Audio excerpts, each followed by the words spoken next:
Stories about creative couples who both have very cool jobs are just hard to resist.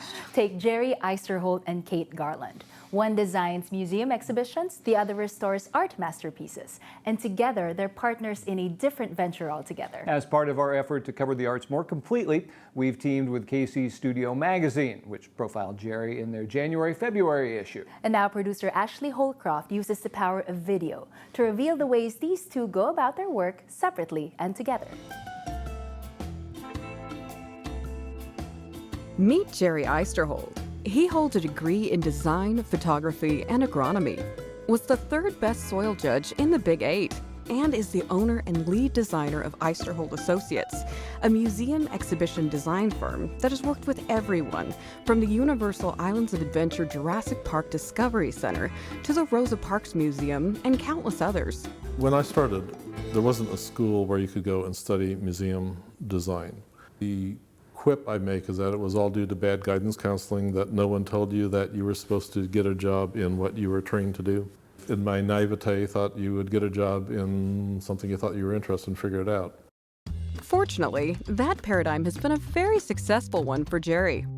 The mindset you start with is naivete and stupidity, because you don't know much about it. But as you sort of come to learn it, you have to kind of keep mental breadcrumbs as to how you came to learn and understand it and recreate that experience. Take the American Museum of Tort Law. How do you best parcel out a branch of the legal system for the casual patron?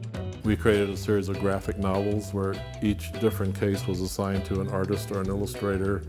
Well, the concept took about 5 minutes, but the museum we've been working on since 1999.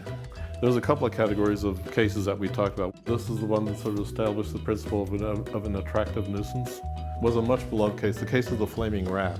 One of my favorites is not shown here, but it's the legal phrase is res ipsa loquitur, which means the thing speaks for itself. We try not to just do the same old design solution. That means you have to some extent, kind of think things through from first principles every time. Like, say, when the Johnson County Museum proposed moving the approximately 1,300 square foot all-electric house to a new home inside the old King Louis. Some of the issues that we're trying to solve at this very, very early stage is simply how people are going to move around in the exhibit, and generally how the content's going to be treated. And we're also trying to figure out a graphic treatment, because one of the things everyone assumes that history is sepia-toned. And, you know, we're talking about the 50s and 60s when there was a lot of color, there was a lot of attraction to the suburbs back then. And we're trying to give people a sense of what it was like back then. You want to look at the trends that were happening in, say, transportation or education, and then whenever those trends were disrupted, you know, what made that change happen? And was it an idea, a person, a technology, or what have you? And that gives you, those are little lessons that you can learn so that when you're thinking about whence Johnson County is going in the future, where might those changes come from? I guess I would say that the field in general has been confusing enough that it's retained my attention, because you're always learning about a new topic. Jerry's other passion started when he found a book by famed viticulturist T.V. Munson. This is the vineyard. We are located here, so that I could also pursue, in the spare moments, this little experiment with Native American grapes. As a kid, growing up on a little farm, mid-Missouri, we were upstream on the Gasconade River from Hermann. So, you know, it's basically the German culture that says you have to make wine out of something.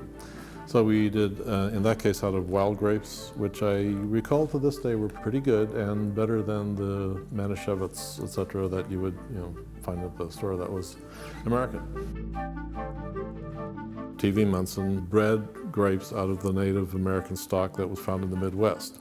So out of that, he was growing hundreds of varieties.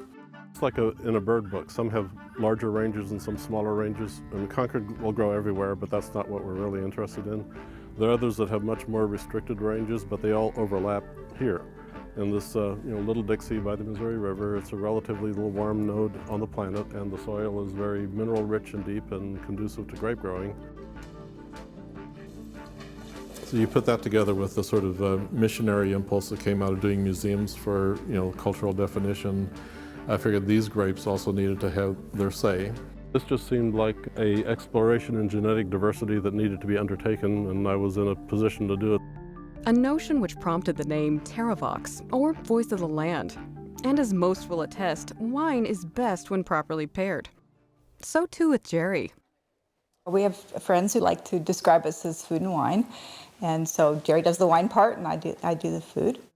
But that's hardly all she does. From the hours of 7 to 3, Kate can be found at the Nelson Atkins Museum of Art, where she's the senior conservator of objects, making incredible discoveries.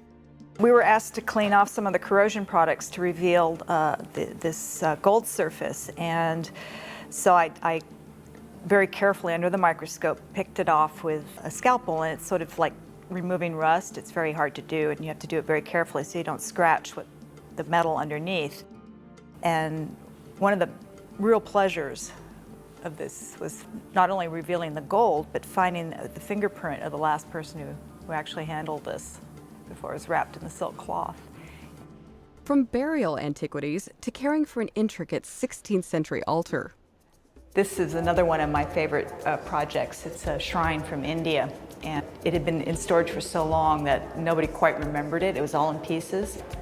And the curator wanted to explore what we could do with it. I mean, is it possible to clean it? It was filthy. It looked brown. It was not at all interesting to look at.